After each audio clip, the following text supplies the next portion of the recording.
Welcome to the Love the Stranger podcast, exploring what it practically means for us as the church to welcome the stranger. Learn more about who is coming to the UK seeking refuge and the stories behind the statistics and the headlines. Hear how God is transforming and renewing churches across the UK as they welcome the stranger. We all have so much to learn about welcoming those who come to the UK as strangers, hoping to find a place to call home and belong in our communities. Love the Stranger, exploring the biblical mandate of philoxenia for today's world, is brought to you by Welcome Churches, a UK-wide network of refugee welcoming churches, and is hosted by me, Sue Butler. And me, Emily Shepherd. In today's episode, you're going to hear from me, Sue Butler, and Emily Shepherd about the way that God led each of us to welcome and journey alongside many refugees and people seeking asylum here in the UK. We both have a really different story, and we're going to be talking today about our stories and about our journeys and ultimately how God led us to be involved with refugees and also how he led us to Welcome Churches. So the vision of Welcome Churches is that every refugee would be welcomed by their local church. We want no refugee to be alone, and we want to encourage the church in the UK to join in with that welcoming of refugees on our doorsteps and in our neighbourhoods. And we believe that wherever your church is in the UK, whatever your location or your type or expression of church or your size of congregation, you can join in with this welcome. And this is the welcome that God encourages us through the scriptures to give. And it's the welcome that he enables us to give as well to those arriving in the UK, feeling like strangers, seeking refuge or seeking asylum here and wanting to connect with those around them. Often people seeking refuge here end up really on the very fringes of society when they first arrive here. And that is the place in which we as Welcome Churches want to encourage and equip the church to reach out to people and to really be the great expression of God's kingdom to the people that they meet. Welcome Churches became a charity in 2018, which is when I joined. But the story about Welcome Churches and about us starts a good few years before that. And Emily, you were here in the very beginning, weren't you? And it started somewhat with welcome boxes and a local work in Derby, and the vision grew from there. So yeah, I'd love to hear more about that and more about your own journey as well. Yeah, absolutely. I mean, in many ways, I actually wasn't here at the very beginning. As you said, Sue, we grew out of a local project in Derby. And that's a charity called Upbeat Communities, which is a local charity in Derby that still does fantastic work of welcoming people arriving into the city of Derby. And that was set up by a lady called Karina Martin with her local church in Derby to welcome those arriving on their doorstep. And one of the projects they did was something called welcome boxes, which welcome people when they first arrived with a box, a gift that says, hello, welcome to the new city. And we want to get to know you and help you settle here. And after the Syrian crisis, which was in 2015, they started to replicate that welcome boxes project around the UK. So they had some funding from the Cinnamon Network, which then helped them to train other churches to run welcome boxes in their local areas. And I trained to do that. And then after doing that, I offered to come and help join the team and help grow the national project. And that was kind of because of a journey that God was taking me on at the same time as what he was doing in Derby and with Upbeat Communities. So before doing this and helping to set up Welcome Churches, I worked at Christians Against Poverty in Bradford.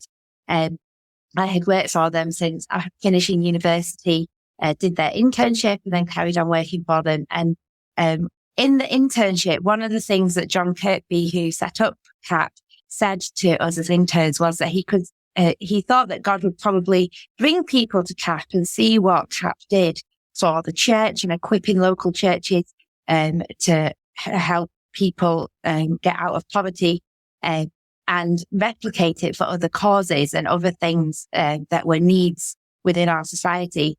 And at the time, I had a friend who worked with destitute asylum seekers. So people who had put in an asylum claim, had that rejected, and then ended up in a very, very difficult place.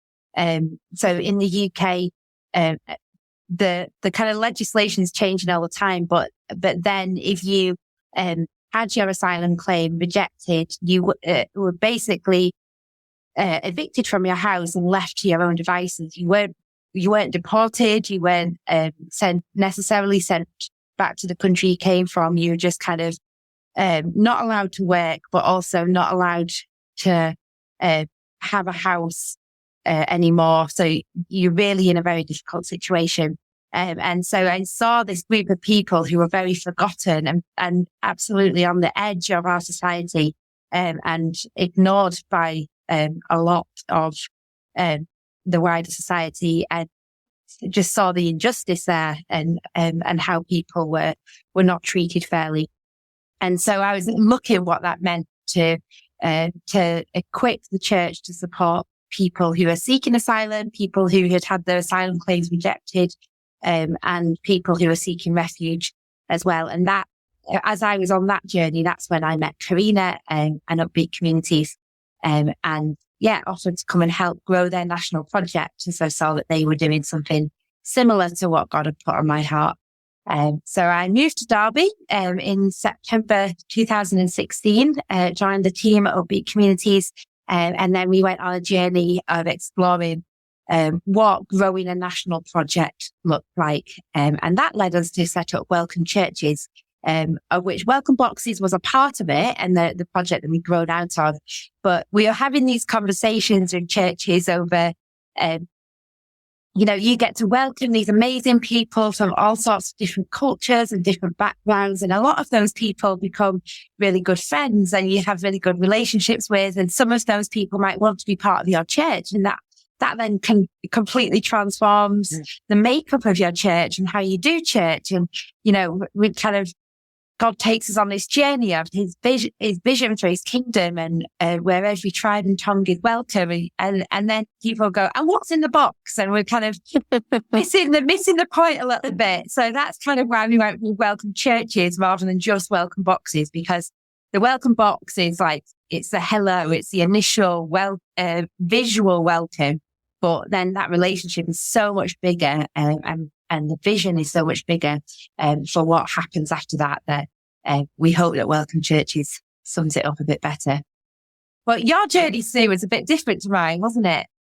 Very different indeed. And we work very closely together ever since I joined Welcome Churches, and we're often just marveling at our completely different stories and our different backgrounds and life experiences, and yet we really enjoy working together, and God has hopefully really used that as well. So my journey was that I lived in the Middle East for about 24 years with my husband, and then my children were born overseas as well. We started off in Jordan. We were supported by our local church here in the UK, and we did 2 years of language learning, and then we moved to the Arabian Peninsula. So during that time there, I wasn't working with refugees, in fact. And when I think through about the work of Welcome Churches and what I'm hoping to impart to churches here and my own experience, I think, well, I was the stranger that needed the welcoming. And when I look back at what we're now talking to churches about, I think, I chose to be that person, but I was that person. Living in quite a small rural community, just kind of turned up. I had people that welcomed me. I had a number of neighbours who hadn't had any training about welcoming people, but the culture was very welcoming, very hospitable. When I was learning to live in a new country and settling in, I had someone who came to welcome me. Her name was Schaefer. She hadn't had any training about welcoming strangers. I was probably the first stranger and definitely the first European that she'd ever met. But she did such an amazing job of turning up at my door day after day, telling me, I'm coming tomorrow at 9:00. Be ready. We're going to someone's house. You got invited to this place, or someone wants to meet you, or I'm going shopping and you're going to come with me, or this kind of thing. It was just amazing, an absolute lifesaver. Other people helped me as well and figured out that I didn't know how to cook at all, and helped me to learn to cook local dishes and how to do hospitality, local style, all that kind of thing. Absolute lifesavers. And I think, well, they just did that naturally as part of their culture and seeing my need. But I often dwell on that and think, well, they were such simple actions, and yet they actually meant so much to me and really helped me live a great life amongst them, and helped me adapt to life and understand life and become a significant part of the community there. So I went from being the stranger who didn't know anything. I knew lots of things, but not the things I needed to know, to the one that was welcomed and embraced into the community. So I really value that experience of being welcomed. Yeah. So eventually, as a family, we gradually moved back to the UK, and I came back in 2016, not having a strong sense initially of what God wanted me to do. I was in Buckinghamshire in Gerrards Cross, which is a very nice little small town in Buckinghamshire, in Tesco actually. And I heard a Syrian family speaking together and was obviously drawn to them and spoke to them and exchanged phone numbers. And they had been placed by a London Borough Council into Gerrards Cross. They'd been there 2 months. All the children were out of school. They didn't know a single person. And God brought us together in the supermarket. And I went round to their house. They welcomed me back to my own country. And I understood a lot more about the kinds of things that they would need. And so a few of us got to know them and journeyed with them and helped them with practical things. And they also were a huge blessing to me as they showed me hospitality, even though they were the strangers and the new people. They cooked food for me and made tea, and it was just wonderful. So I had a real sense of God leading me to work with refugees here in the UK. And I also had a sense of God using me to be a door opener, that other people would also do that. And with my own experience, I think of scriptures such as in 1 Peter 2, when we're told, for you living as strangers or foreigners and exiles in this world. And I have a real sense of that, having lived a long time in another country and thinking about our citizenship is in heaven. And they're big themes in my life, having spent a lot of time outside the UK.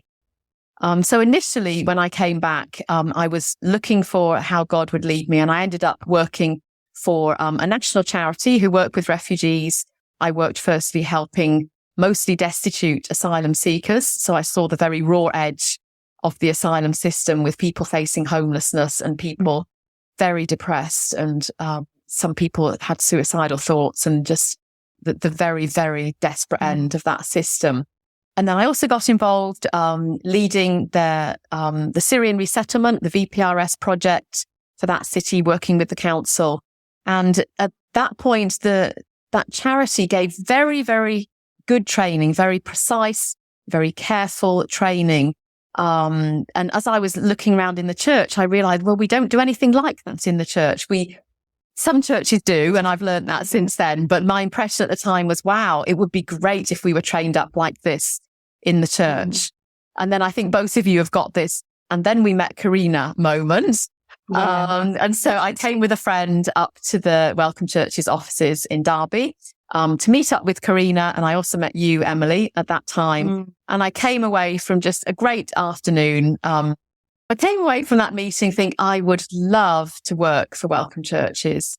But I wasn't sure if it would happen. I wasn't living in Derby and I wasn't in a position to move to Derby. But a few months later, I'd finished my other contract and chatted with Karina again. And she was keen to expand our work outside of the Midlands area, and seeing the vision growing of really engaging with churches all across the UK. And so I was invited to join the Welcome Churches team, which I was thrilled about. And I am still based down here in Buckinghamshire, and very much obviously part of the Welcome Churches team and been part of the growth of that over the last years. So that's my kind of journey into Welcome Churches. And a lot has happened since then, hasn't it, Emily? Yes, many, many things have happened. Yeah, it's been a roller coaster, hasn't it? In lots of different ways. Definitely has. Kind of got to grab on tight and enjoy the ride. Hi, it's Emily again. Just popping into the podcast to tell you about the opportunity for your church to make Welcome Churches one of your mission partners. We are equipping and resourcing the UK church in lots of ways, from our online welcome network, which refers refugees to local churches for a welcome, to resources such as our refugee wellbeing videos and bespoke training for churches in their local setting. We can only continue to provide excellent, innovative resources with your help. So we would like to invite your church to make us your mission partner. That means giving a monthly gift to us, and in return, we will send you updates that you can use to pray for us, and so that you can show your church the impact that your gift is making. Speak to one of the Welcome Church team or go to welcomechurches.org/mission partner to learn more. And now back to the episode. The testimony of Welcome Churches has just been God's faithfulness to us, hasn't it? And Absolutely. you know, we often say we're just trying to follow where God is leading us and what He wants to do through Welcome Churches, with Welcome Churches, and for the local church across the UK. And yeah, that has required each of us to kind of come, not necessarily knowing where our salary was going to come from. Yeah. You know, after we became our own charity in 2018, me and Karina had some kind of tragedies happen in our lives, which meant that we were literally wiped out in the summer of 2018. At the time, the team was me, Karina, and an intern from Eritrea. And, you know, we couldn't do anything. We had to be off work. And, but then amazingly, somebody gave us £15,000 after that summer from people that we didn't know. We didn't have any connection with, that we were aware of. It was kind of through a friend of a friend. But God just showed His faithfulness to us through that gift. And then time and time again, when we have been at kind of our very edge and very end, we've seen him come through to us again, haven't we? Absolutely. The journey of Welcome Church has been very faith-based for us. Just in terms of He has called us to this, and we trust Him to provide all that we need for the things He's called us to and the things He's given to us. And I think that has been money, and it also has been people. And I think we've seen over the years God bringing people, some of whom have stayed and are still with us, and some of whom have been with us for a period of time. And we've really seen God's provision in everything, really. And it's been, as you said, a bit of a roller coaster, and very stretching at times, and lots of prayer, and then lots of rejoicing as God has provided for us, or just simply opened up new ways for us to work as well. Unexpected things that we have been involved in. We have had our lean times. And so, you were talking about 2018. So I joined in October, after that summer. And initially with no salary, from Welcome Churches, and just trusting God that was the right thing for me to do, to join the team. And we went through and added to the team during that next year, and had a lean time, in the summer of 2019, when we, pretty much ran out of money, and we were all prayerfully asking God, how much we needed to pay our bills, and, what we were just praying together, trusting Him, for the way forward. And again, amazingly, at the end of that summer, God provided for us again through a grant that we got, and we were able to be up and running and continuing again. So roller coasters. And then, of course, not long after that was the dreaded March 2020, with the beginning of COVID. And that again was a very new time, very interesting time. We did a lot of training during that time. Everyone got onto Zoom, and everybody learned how to use Zoom. And I remember when we got our first Zoom account, wondering how many months to sign up for in the very beginning. And we did create a lot of extra training, and we saw a lot of churches coming on board and using that time to get trained and to really think through their work with refugees and what they wanted to be ready for as we moved out of COVID.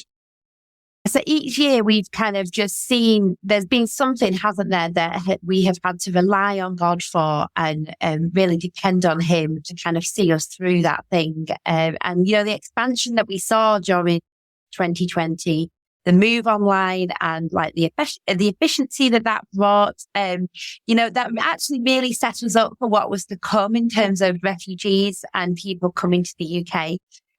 So in 2021, we were involved in an initiative to help welcome people from Hong Kong to the UK. So whilst they're not necessarily classed as refugees and people needing refuge, the government opened up a visa called the British National Overseas Visa for people who have been in Hong Kong before 97, before the handover back to the Chinese government. And with the kind of the changes that we've seen in Hong Kong in recent years, that visa was opened up to allow people to move to the UK. And expected that there could be up to 500,000 people arrive within 5 years, which, is massive to the UK. And that visa started at the start of 2021. We were part of an initiative called UKHK, along with other organisations such as OMF and COCM, who work with Chinese churches around the UK. And that was just a really fantastic opportunity that local churches had to become Hong Kong ready. And we really saw a growth in our network through that opportunity, which then equipped us for the Afghan crisis that we saw in the summer of 21, with the takeover of Afghanistan by the Taliban. There was about 20,000 people who were evacuated out of Afghanistan in the summer of 2021. And it was such a privilege to be one of the organisations that were there right at the start, being able to connect newly arrived Afghan families with local people who were from the local church, who were ready to welcome them and help them to settle. Lots of challenges in that group. And, we've really seen the challenge around housing, especially for that group of people, which has led us to set up a project called Welcome Homes, to assist with that. So then after Afghanistan, we then saw, the crisis happen in Ukraine at the start of 2022, which, it's been amazing to see so many churches respond again to welcome Ukrainian refugees, hosting them within houses of people within the church communities, as part of wider civil society's response to that as well. So it's been amazing, hasn't it? To see how God prepared us for those moments, of what was to come. Exactly. And how much we've grown as an organisation as well in terms of our gifts and what we offer to churches, has really been fantastic, alongside all of that. And of course, all of that work continues as well. We continue to do work for Hong Kongers coming and to help churches that are welcoming Hong Kongers, and for Afghans now being moved out very speedily, those that remain in the hotels. That's happening very fast. And so Afghan people and Afghan families are being resettled into communities now. So that's looking a bit different. And churches are finding people in homes and houses in their location rather than going to find them in the hotels. And Ukrainians as well. Some are choosing to go back. Many are going back for visits. And then many are also still here and moving on from hosts and trying to find accommodation in the community. So lots of challenges and lots of new opportunities for churches to really be there and really welcome people right on their doorstep again. Yeah. And what we've tried to do after these big migrations of people, for us as Welcome Church, is try and bring it together so that we can, what we've built for one group of people, we can then use for another group of people and adapt it. And so we're working on an initiative called Find Your Welcome. We have a website where you can go and see it. We have lots of information about settling in the UK and life in the UK available in a growing number of languages. So refugees, we really want to see refugees be able to access information and be able to look at things for themselves and not have to have someone else tell them that they can go and access information about the UK. And they can also say, I'd like someone to welcome me. I'd like to get to know someone in my community. I'm feeling a bit isolated. I'm going to do it myself. I'm going to sign myself up and ask for someone from a church community that I can get to know, and so that I can know someone where I've ended up settling. And so that work is all about that. And we have well-being videos, and we have a welcome course as well that churches can use. And we're adding lots of languages and trying to really expand our resources so that churches can then take those resources and use them themselves. And we are here offering the training and the support to those churches to do that. So again, 2023, lots of new things, lots of exciting things happening. Definitely. Yeah. And we're just seeing where God is taking us, aren't we? And often it's a lot easier to see what God has done with the hindsight. So we've seen what God has done so far, and we're excited for what is to come, and what he is going to do in the UK church. I mean, we were at conferences over this summer, weren't we? And meeting people who say, oh, we've connected with local people who are seeking refuge. We've got a hotel that's being used to accommodate people seeking asylum, or we've got refugees arriving and being housed in our area. In lots of different ways, churches are engaging and welcoming people who are seeking refuge, which is just fantastic. It follows the biblical mandate, which we're going to talk about in a future episode, and we're being blessed. The UK church is being blessed by who is arriving in the UK seeking refuge, and it's hugely exciting for local churches to meet people from different cultures, to meet people who have experienced horrendous things, and within that, we're meeting the persecuted church. Many people who arrive in the UK are doing so because they've chosen to follow Jesus, and that's been really dangerous for them. And that's a huge privilege to be able to welcome those people into our church families as well. Exactly. And I think in the past, it was something that always happened somewhere else. We heard these stories. We were praying for our overseas workers or people that we knew who were living in other countries and had all this training and were these special people. And now here we are on our doorstep, as you say, welcoming people who've been persecuted for their faith, people who've been through tremendous hardships, of many kinds, and we're here as the church. So it is exciting. And I think the growth of our network as well is a real reflection of what God is doing in the church. As you say, with churches saying we've now got people from Hong Kong, or we've now got people from Afghanistan that we're seeing each week, or lots and lots of different nationalities, lots of Iranians coming into the UK church. And very exciting to see how God is growing us as the church in the UK and what he's doing in us and in our congregations and in our perception of what we think church is and how we think it should be.